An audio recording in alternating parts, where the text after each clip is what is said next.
penting gitu ya. Sangat baik juga kalau misalnya anak-anak muda harus mau belajar kultur jaringan, karena selain tadi untuk tanam pertanian, tadi keperluan bibit untuk masyarakat itu sangat penting juga.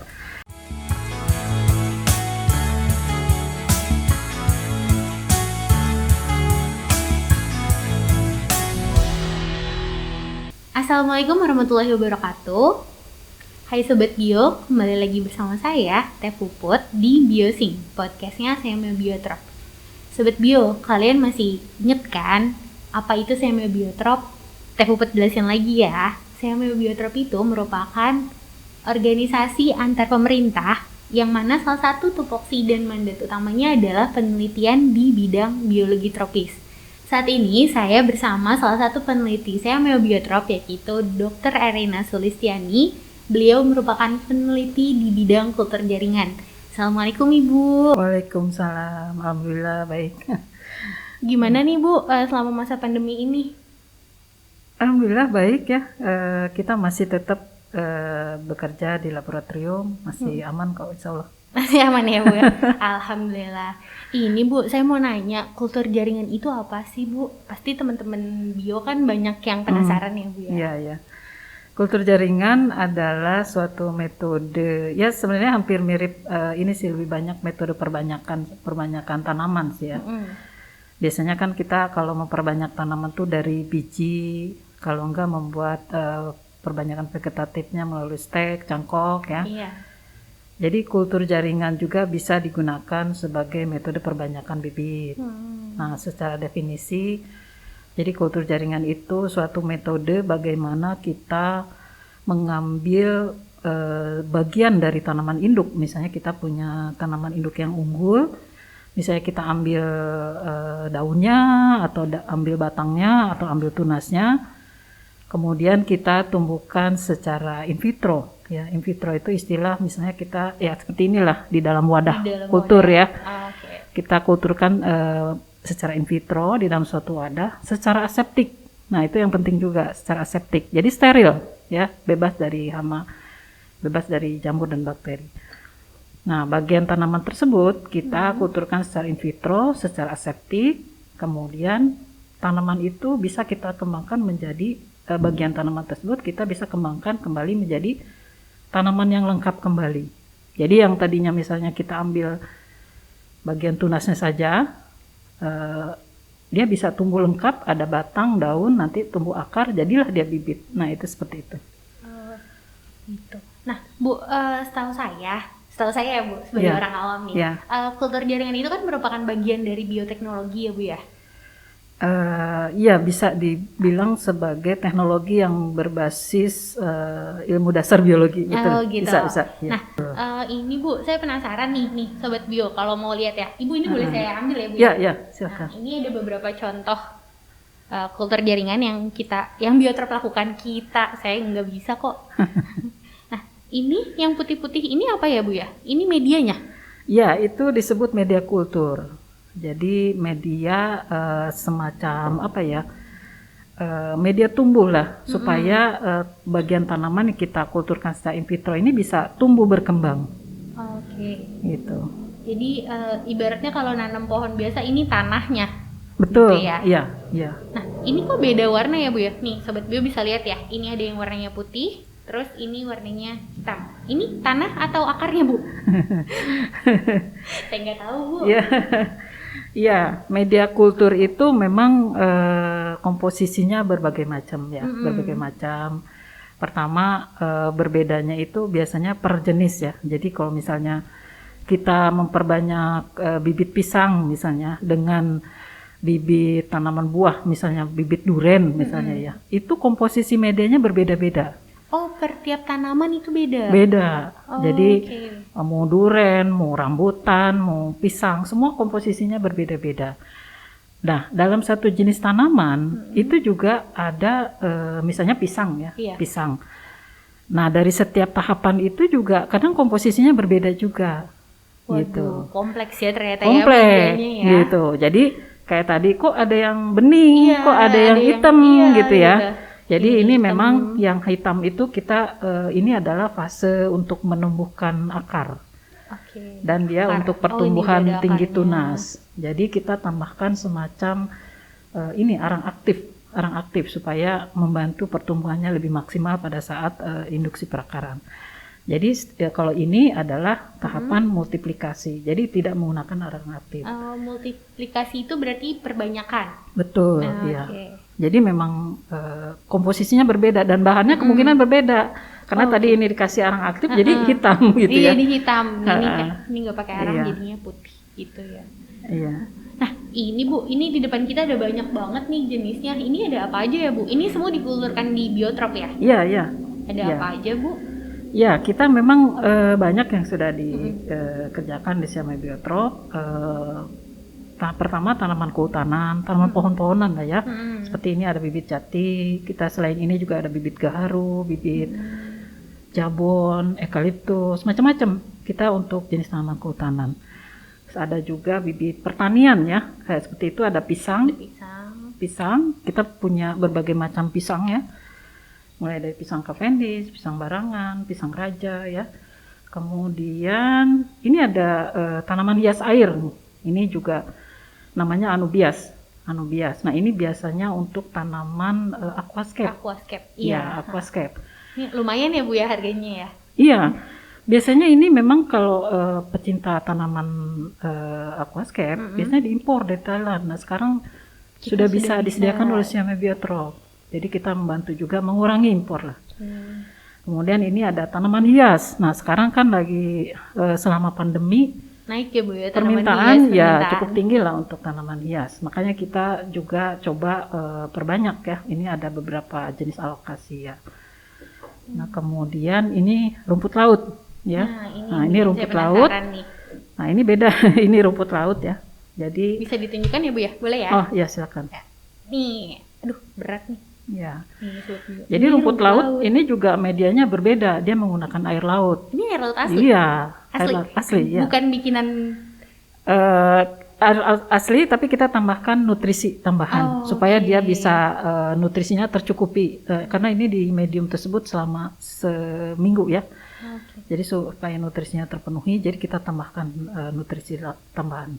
Nah, ini kalau saya tertarik sama yang rumput laut, Bu. Ini rumput laut dikulturkan untuk apa, Bu? Iya, jadi ada beberapa jenis rumput laut. Nah, ini jenis rumput laut yang dikulturkan ini adalah jenis rumput laut kotoni. Ya, kotoni ini dibudidaya di perairan pantai. Nah, kalau di perairan pantai itu kan kondisi lingkungan tuh sangat dinamis ya. Iya, misalnya salinitas, ya arus, kemudian suhu air itu setiap waktu akan berfluktuasi ya, berubah-ubah. Sedangkan kalau rumput laut jenis ini dia memerlukan kisaran salinitas tertentu. Jadi pada musim-musim tertentu salinitasnya melebihi dari kisaran dia bisa hidup gitu kan, atau di bawah. Nah, ini menyebabkan rumput laut ini mati di laut. Sedangkan perairan nggak bisa kita atur, kamu harus salinitas segini, nggak bisa ya. Oleh karena itu untuk penyediaan bibit kita memerlukan bantuan kultur jaringan. Kalau kultur jaringan kan dilakukan di laboratorium. Kalau di laboratorium kita bisa atur salinitasnya sekian, suhu, gerakan airnya sekian gitu ya, intensitas cahayanya bisa kita atur. Artinya pada saat kondisi di perairan tidak cocok untuk rumput laut ini, kita masih tetap budidayakan di laboratorium. Jadi pada saat musim bagus lagi, pada saat pembudidaya butuh bibit, kita bisa keluarkan dari laboratorium seperti itu. Seperti itu. Nah, ini Bu, kan ini ternyata bisa ini ya Bu ya, bisa menjadikan suatu usaha yang menguntungkan. Ya, bisa. Kultur jaringan ini. Ya. Nah, ada tips dan triknya nggak sih Bu buat milenial nih kayak seumuran saya kalau misalnya mau coba siapa tahu ada sobat bio yang mau coba usaha kultur jaringan kan Bu, tahapan-tahapannya tuh kayak gimana sih, atau misalnya beli aja di sini gitu. Promosi sekalian. Iya. Jadi memang keahlian kultur jaringan ini memang penting gitu ya. Sangat baik juga kalau misalnya anak-anak muda harus mau belajar kultur jaringan, karena selain tadi untuk tanaman pertanian, tadi keperluan bibit untuk masyarakat itu sangat penting juga. Nah, untuk keperluan bisnis tentu saja juga bisa ya. Biasanya untuk bisnis itu lebih banyak ke bibit-bibit tanaman hias. Ya, tanaman hias. Misalnya anggrek ya. Oh, anggrek juga bisa ya, Bu ya? Ya, anggrek itu yang kultur jaringan paling sederhana itu anggrek sebenarnya. Bisa, dan itu bisa dilakukan skala rumahan. Oh, bisa juga skala rumahan. Bisa, iya. Terus seperti ini tadi tanaman hias seperti alocasia ya. Sekarang kan lagi ini aglonema, philodendron, malah yang variegata gitu ya. Itu kan juga lagi naik-naik potensial bisnisnya bagus kalau iya. kita bisa perbanyak di laboratorium. Jadi sangat potensial lah untuk misalnya kalau saya mau bisnis kultur jaringan. Nah, apa yang harus dilakukan? Pertama, ya tentu saja kita harus memahami tanaman yang akan kita kembangkan. Misalnya jenis tanamannya. Memang background yang ngerti kultur jaringan itu biasanya backgroundnya apa ya? Biologi tumbuhan. Biologi tumbuhan. Tetap kita harus paham tentang tumbuhan secara umum. Misalnya ya nutrisinya, fotosintesisnya, kebutuhan lingkungannya, kelembaban segala macam. Nah, itu ilmu dasar harus kita kuasai. Kemudian kalau kita saya mau spesifik di tanaman hias misalnya, kita harus ngerti juga ini jenisnya seperti apa, seperti itu. Nah, setelah paham itu baru kita belajar tentang teknis kultur jaringan. Nah, kultur jaringan bisa dilakukan secara sederhana, tapi untuk jenis-jenis tanaman tertentu memang juga memerlukan laboratorium yang memang harus standar gitu ya, bukan skala rumah tangga. Jadi ada yang skala rumah tangga, ada yang standar, tergantung jenis tanamannya. Waduh. Ya, kalau yang agak susah misalnya anthurium atau misalnya kayak rumput laut seperti ini ya, mungkin tidak bisa dilakukan skala rumah tangga karena memerlukan peralatan yang lebih kompleks dan standar gitu.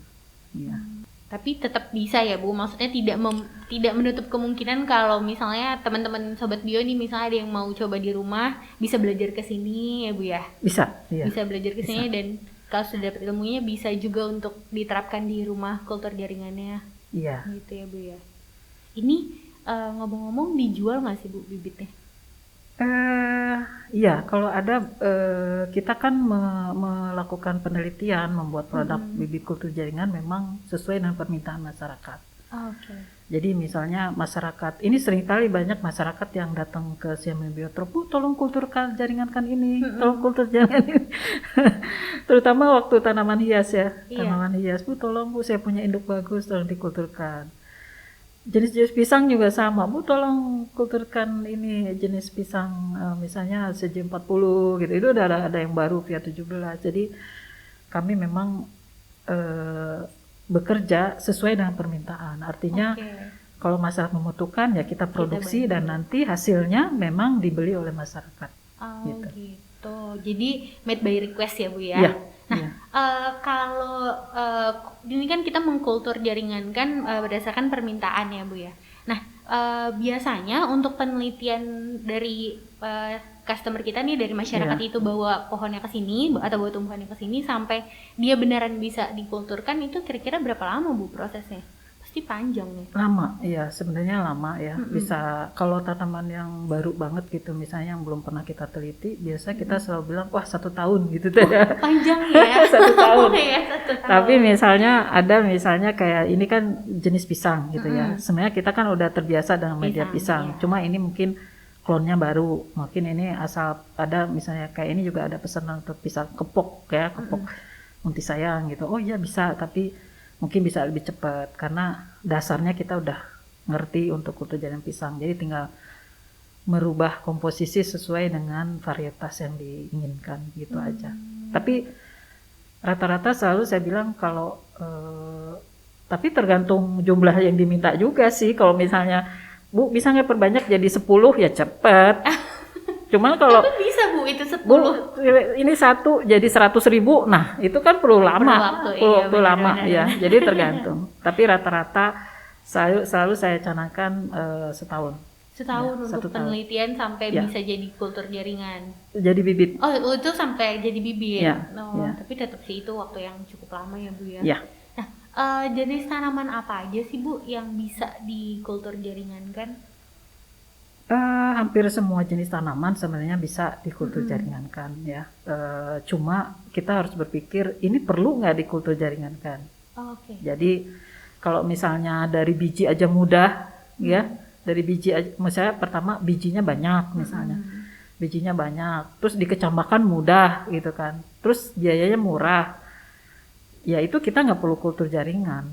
Oke, misalnya cabai ya, karena cabai kan Ya, ibaratnya sebar dituang aja. sebar aja gitu Ya. tumbuh gitu, berarti nggak Ya, perlu. jadi hampir semua jenis tanaman bisa. Cuma tadi kita harus pertimbangkan perlu nggak dikultur jaringankan. Karena kalau kultur jaringan, umumnya prosesnya itu mahal. Jadi menghasilkan bibit yang lebih mahal. Jadi kalau dengan mudah murah aja kita bisa sudah dapat, nggak harus kultur jaringan, gitu. Ya, kalau kecuali kalau misalnya kita sudah memiliki bibit yang unggul, misalnya kayak misalnya ini hybrid atau Iya. misalnya dia punya keunggulan tertentu, kadang itu harus perbanyak dengan perbanyakan vegetatif melalui kultur jaringan. Nah itu bisa. Nah jadi cuma setiap jenis tanaman tadi yang seperti saya cerita, setiap jenis tanaman tuh komposisi medianya berbeda-beda, ya. Jadi bisa dikultur jaringankan. Kadang ada yang memerlukan riset yang panjang ya, ada yang memerlukan cepat gitu ya. Ya dibutuhkan penelitian lah, dibutuhkan penelitian untuk bisa bisa ini dikultur jaringankan. Bisa dikultur jaringankan. Iya, jadi untuk sampai bisa itu membutuhkan penelitian. Iya. Jadi butuh waktu ya untuk ngehasilin bibit yang berkualitas ini. Ini pisang. Ini ada apa lagi, Bu? Ini yang mahal ya? Ya, ini yang variegata ya. Ini variegata. Variegata yang Ini mahal loh. Siapa tahu sobat bio ada yang tertarik. sudah setiap keluar pasti udah full book ya. Oh, udah full book. Iya. Ya, udah full book. Sudah ada Berarti yang harus pesan. inden ya, Bu Ya, ya. inden ya. Kadang ini juga ada yang inden juga ya. Kalau proses inden itu berarti tergantung pesanan kitanya di sini udah berapa banyak gitu. Ya, karena Jadi bisa dipastikan ya indennya berapa ya. lama. Kalau pemesanan itu kan tergantung dari stok kultur yang kita punya di lab gitu ya. Jadi kalau stok kulturnya ada 1.000 gitu ya, terus pesennya 2.000, berarti kita harus perbanyak dulu di kulturnya sampai 2.000 baru bisa kita penuhi pesanannya itu. Biasanya nih Bu, dalam 1 bulan nih lab kultur jaringan ini bikin berapa banyak bibit Bu? Kita sebenarnya memiliki kapasitas produksi itu sampai 400.000 bibit per tahun. Ya, jadi setiap bulannya bisa dibilang rata-rata sekitar 35.000 per bulan. Ya. Banyak ya? Banyak ya, karena banyak jenis tanaman yang kita kerjakan. Pisang, tanaman kehutanan, tanaman macam-macam gitu ya. Dan itu biasanya sudah pesanan ya? Ada yang pesanan, ada yang stok. Ada yang stok. Oke. Karena seperti misalnya bibit pisang ya. Bibit pisang itu kan kadang petani memang pembudidaya itu nanamnya memang di musim hujan.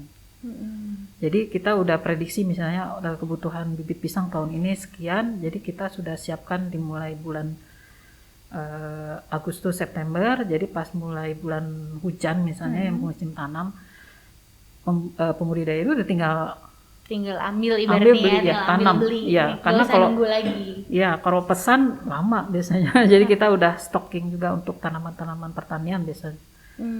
Ya, Tapi gitu. biasanya rata-rata orang itu mengkultur jaringan kan untuk apa?